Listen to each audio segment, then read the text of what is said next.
হয়েছে। যেই দোসররা এই কাজে সম্পৃক্ত হয়েছেন, কান খুলে শুনে রাখুন, এই সমস্ত কাগজ পুড়িয়ে ফেললেও 18 কোটি মানুষের 2 চোখ আপনারা অন্ধ করতে পারবেন না। তাদের সাক্ষীর বিনিময়ে বিচার হবে, ফাঁসির কাস্তে তাদেরকে ঝুলাতে বাধ্য করা হবে। আসসালামু আলাইকুম ওয়া রাহমাতুল্লাহি ওয়া বারাকাতুহু। ভিন্ন ধর্মাবলম্বী যারা আছেন, আমরা আমাদের অন্তঃস্থল থেকে ভিন্ন ধর্মাবলম্বী ভাইদের প্রতি আন্তরিক ধন্যবাদ, কৃতজ্ঞতা, শুভেচ্ছা জানাচ্ছি। বাংলাদেশ জামাত ইসলামীর সকল প্রোগ্রামগুলোতেই আপনারা অত্যন্ত স্বতঃস্ফূর্তভাবে ভালোবাসা নিয়ে, আবেগ নিয়ে এবং বাংলাদেশ জামাত ইসলামীর প্রতি আপনাদের সহানুভূতি নিয়ে একটি পরিবারের মতো করে বাংলাদেশকে গড়ে তোলার লক্ষ্যে আপনারা আমাদের পাশে এসে দাঁড়ান এবং এই প্রোগ্রামগুলোকে আপনারা উৎসাহিত, উজ্জীবিত করেন। আপনাদের প্রতি আন্তরিকভাবে কৃতজ্ঞতা, ধন্যবাদ জ্ঞাপন করছি। আইন শৃঙ্খলা রক্ষাকারী সম্মানিত সদস্যবৃন্দ যারা কষ্ট করছেন, সে সমস্ত আইন শৃঙ্খলা রক্ষাকারী সদস্যবৃন্দের প্রতিও আন্তরিক অভিনন্দন এবং শুভেচ্ছা, ধন্যবাদ জ্ঞাপন করছি।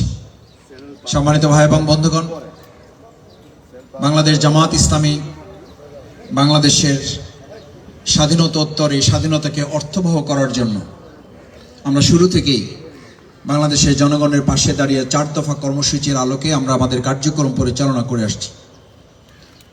আমরা মানুষের কাছে মহাগ্রন্থ আল কোরআনের আহ্বান এই জন্য পৌঁছাচ্ছি, মহাগ্রন্থ আল কোরআনই হচ্ছে মানুষের মুক্তির ঠিকানা।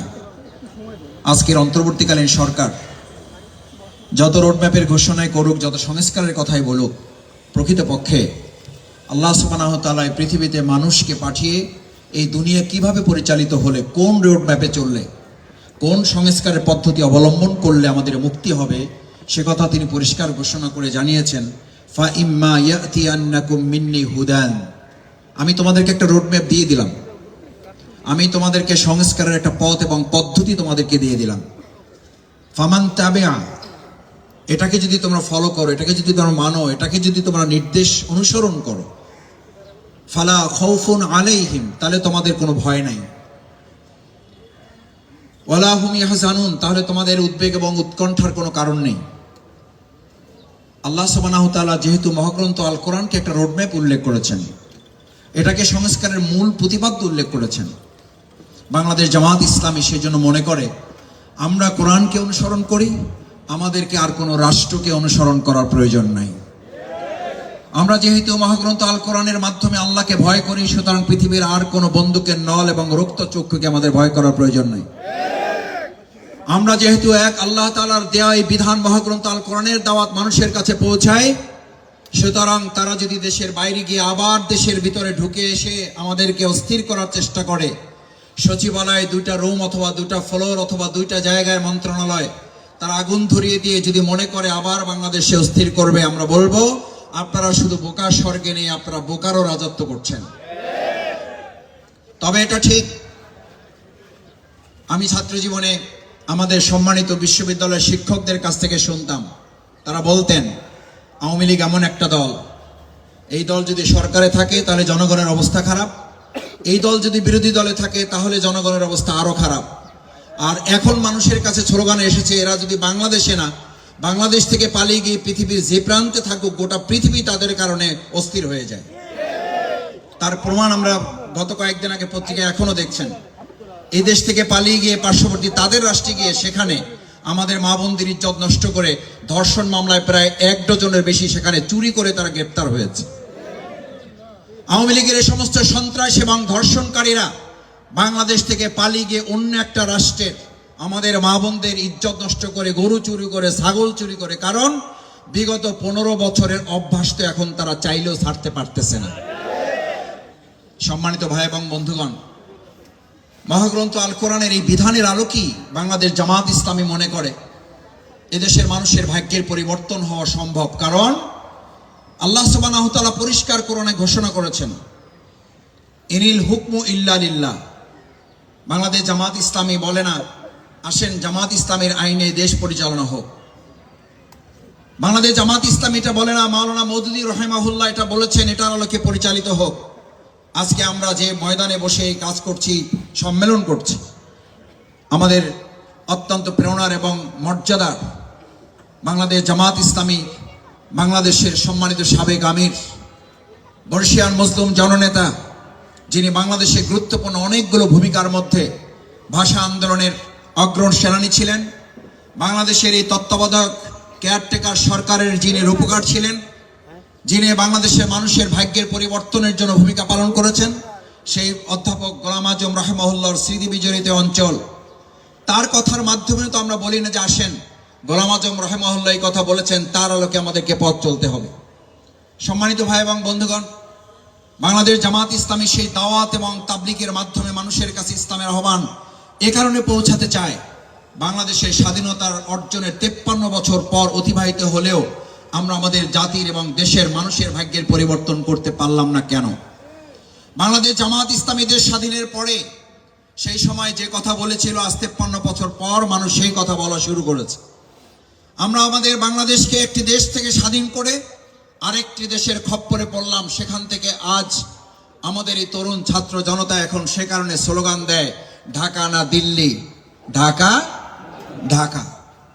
আমাদের এই সময় সবচেয়ে গুরুত্বপূর্ণ 3টা স্লোগান ছিল, তার মধ্যে একটা স্লোগান হচ্ছে এই ঢাকা না দিল্লি, ঢাকা ঢাকা। কেন এই স্লোগান তুলতে হলো? এই স্লোগান বাংলাদেশ জামাত ইসলামী সেই স্বাধীনতার সময় তুলেছিল। আমরা এই দেশের মানুষকে সতর্ক করে বলেছিলাম যে স্বাধীনতা আমরা অর্জন করেছি, মূলত আমরা বাঘের পিঠ থেকে সিংহের মুখের মধ্যে পড়েছি। সিংহের মুখের মধ্যে পড়ার কারণে বিগত 17 বছরের সরকার বাংলাদেশকে একটা অঙ্গরাজ্য বানানোর অংশ হিসাবে শেখ হাসিনা বাংলাদেশের প্রধানমন্ত্রী না হতে পারার ক্ষোভের কারণে সেই দেশের সরকার মাঝে মধ্যে আমাদের শেখ হাসিনাকে মুখ্যমন্ত্রী হিসাবে সম্বোধন করত।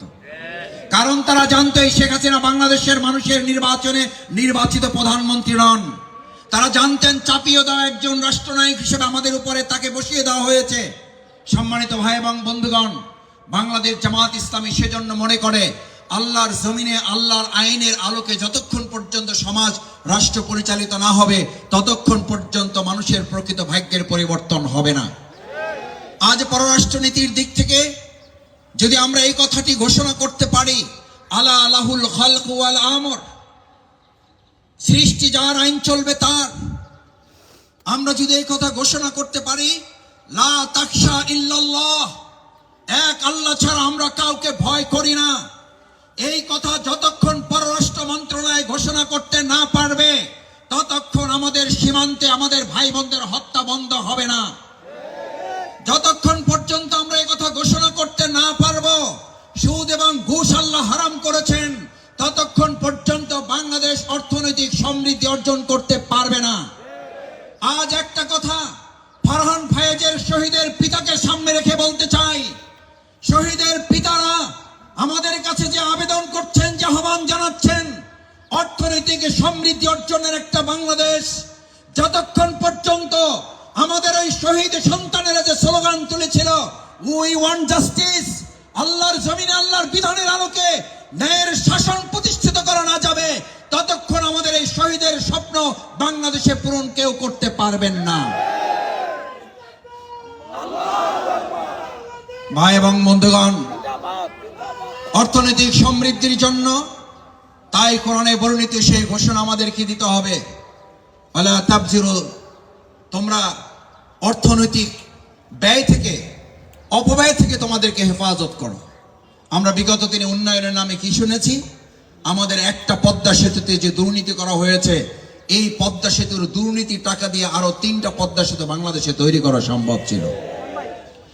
আমাদেরকে উন্নয়নের রোল মডেলের কথা শোনানো হয়েছে, আসলে উন্নয়নের রোল মডেলের পরিবর্তে আমাদেরকে দুর্নীতির রোল মডেলে পৃথিবীকে পরিচিত করে দেওয়া হয়েছে। আমাদের সচিবালয়ে যারা আগুন দিচ্ছেন, প্রকৃতপক্ষে শেখ হাসিনাকে বাঁচাবার এবং দুর্নীতি পরায়ণ তৎকালীন এমপি মন্ত্রী তথাকথিত ইউনিয়ন পরিষদের একজন চেয়ারম্যান, তাদের ইউনিটের একজন সভাপতি পর্যন্ত 1000 কোটি টাকার যে দুর্নীতি করেছেন, তার দলিল দস্তাবেজ যা সচিবালয়ে সংরক্ষণ ছিল, এগুলোকে পুড়িয়ে দিয়ে তারা শেখ হাসিনা সহ তাদের দোসরদের রক্ষা করতে চান। যেই দোসররা এই কাজে সম্পৃক্ত হয়েছেন, কান খুলে শুনে রাখুন, এই সমস্ত কাগজ পুড়িয়ে ফেললেও 18 কোটি মানুষের 2 চোখ আপনারা অন্ধ করতে পারবেন না। তাদের সাক্ষীর বিনিময়ে বিচার হবে, ফাঁসির কাস্তে তাদেরকে ঝুলাতে বাধ্য করা হবে। সাথে একথা পরিষ্কার বলি, সচিবালয়ে আগুন দিয়ে যদি কেউ মনে করেন এই অন্তর্বর্তীকালীন সরকার আর আমাদের জুলাই আগস্টের গণ অভ্যুত্থানের আন্দোলনের বৈষম্য বিরোধী আন্দোলনের অকুতোভয় সৈনিকরা ভয় পেয়ে যাবে, তাহলে আপনারা বোকার স্বর্গে আছেন। কারণ আপনারা জুলাই আগস্টের গণ অভ্যুত্থান শুধু নয়, এখন তো সচিবালয়ে কয়েকটা ফ্লোরে আগুন দিয়েছেন।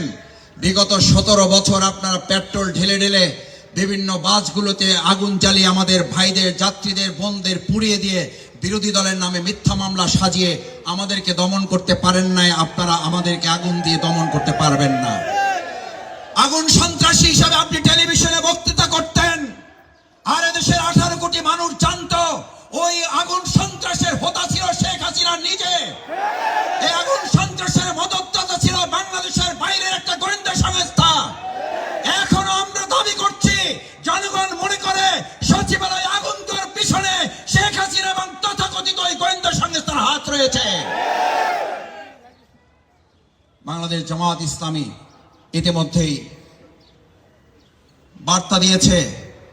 আমাদের পক্ষ থেকে সংগঠনের সেক্রেটারি জেনারেল অধ্যাপক মিয়া গোলাম পরোয়ার সাবেক এমপি বিবৃতি দিয়েছেন, অতি সত্বর সুষ্ঠু নিরপেক্ষ তদন্তের মাধ্যমে তাদেরকে খুঁজে বের করে আইনের আওতায় নিয়ে এসে এবং ভবিষ্যতে এরকম আর কোনো দুর্ঘটনা যেন ঘটতে না পারে সে ব্যাপারে সতর্ক থাকার জন্য আমরা বর্তমান তত্ত্বাবধায়ক অন্তর্বর্তীকালীন সরকারকে আহ্বান জানিয়েছি।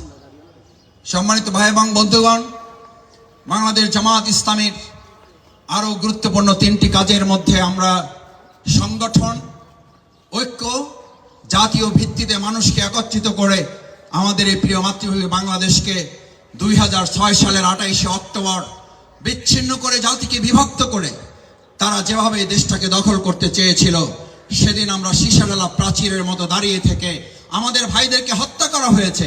আমাদের নেতৃবৃন্দকে আমরা হত্যা করতে দেই নাই। আমাদেরকে হত্যা করা হয়েছে, আমাদের অফিসে আগুন জ্বালাতে দেওয়া হয় নাই, আমাদের ভাইদেরকে শহীদ করা হয়েছে। আমাদের সেদিনের পল্টন ময়দানের মঞ্চের ধারে কাছে আমরা সন্ত্রাসীদেরকে আসতে দেই নাই। 2006 সালের 28শে অক্টোবর সকাল 7টা থেকে দুপুর সন্ধ্যা 7টা পর্যন্ত 12 ঘন্টা লড়াই করে আমাদের ভাইয়েরা সেদিন প্রমাণ করেছে বাংলাদেশ জামাত ইসলামীকে শহীদ করা যায়, 1 সেকেন্ডের জন্য আমাদেরকে মাথা নত করানো যায় না। আমাদের নেতৃবৃন্দকে ফাঁসি দেওয়া যায়, আমাদের নেতৃবৃন্দকে হত্যা করা যায়, আমাদের এই পাশের ডিবি অফিসে রিমান্ডের নামে অত্যাচার করে ভাইদেরকে আহত এবং পঙ্গুত্বের দিকে ঠেলে দেওয়া যায়। কিন্তু বাংলাদেশ জামাত ইসলামীর এই নেতৃবৃন্দ বেঁচে থাকতে আমাদের অর্থনীতিকে আমরা পঙ্গু করতে দেব না। আমাদের শহীদরা হাত হারিয়ে পঙ্গু হয়েছেন এই কারণে, তারা পঙ্গুত্ব বরণ করেছেন দেশের অর্থনীতিকে পঙ্গুত্ব থেকে বাঁচানোর জন্য। আমাদের অসংখ্য ভাই হাত এবং পা হারানো ভাইদেরকে যখন জিজ্ঞেস করা হয়েছে আপনার একটা হাত চলে গেছে, আপনার অনুভূতি কি? তিনি হাসি দিয়ে বলেছিলেন, আমার একটা হাতের পঙ্গুত্ব বরণ করার মধ্য দিয়ে বাংলাদেশের পঙ্গু অর্থনীতিকে যদি বাঁচানো যায়, আর একটা হাতও আমি দিতে প্রস্তুত আছি। এরকম সোনার সন্তানেরা যে বাংলাদেশে আছে, এরকম সোনার ছেলেরা যারা শহীদ ফারহান পায়েজের মতো ছেলেরাই বাংলাদেশে আছে, সেই বাংলাদেশ নিয়ে আর কাউকে ষড়যন্ত্র এবং সিনেমিনি খেলতে দেওয়া হবে না। আমাদের ভাইরা অন্ধ হয়েছেন, কিন্তু আইএমএ জাহিলিয়ার অন্ধকার থেকে বাংলাদেশকে আলোকিত করেছেন। আমাদের ভাইরা জীবন দিয়েছেন, কিন্তু আমাদের মৃত স্বাধীনতাকে তারা আবার নতুন করে উজ্জীবিত করে এখন মানুষ 1971 সালে স্বাধীনতা পর আবার নতুন করে বলতে শুরু করেছে আসলে আমাদের দেশ স্বাধীন হয়েছে 2024 সালের 5ই আগস্ট।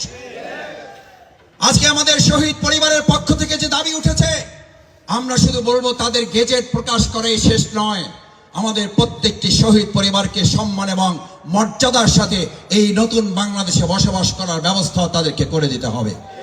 প্রত্যেক শহীদ পরিবারকে রাষ্ট্রীয়ভাবে সম্মান এবং মর্যাদার জায়গায় তাদেরকে উন্নীত করতে হবে।